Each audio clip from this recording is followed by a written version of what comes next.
జోగులాంబ గద్వాల్ జిల్లా ఐజా మండలం ఎక్లాస్పురం గ్రామంలో లంచం తీసుకుంటూ ఏసీబీకి పట్టుబడ్డారు పంచాయతీ కార్యదర్శి రంగన్న. 15,000 రూపాయలు లంచం తీసుకుంటుండగా రెడ్ హ్యాండెడ్ గా పట్టుకున్నారు అధికారులు. ఇందిరమ్మ ఇళ్లు మంజూరు కోసం లబ్ధిదారు నుంచి 20,000 లంచం డిమాండ్ చేశారు రంగన్న. 15,000కు ఒప్పందం చేసుకున్న బాధితుడు రంగన్నపై ఏసీబీకి ఫిర్యాదు చేశాడు. దీంతో అధికారులు ఎంపీడీఓ కార్యాలయ ఆవరణలో రంగన్నను లంచం తీసుకుంటుండగా పట్టుకున్నారు.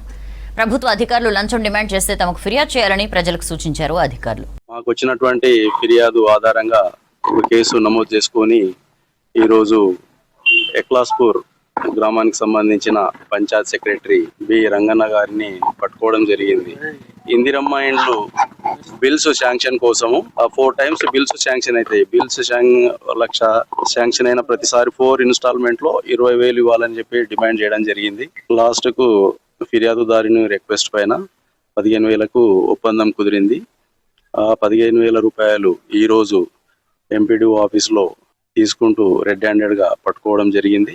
బి రంగన్న పంచాయత్ సెక్రటరీ ఎక్లాస్పూర్ గారిని అదుపులోకి తీసుకొని విచారణ చేయడం జరుగుతుంది.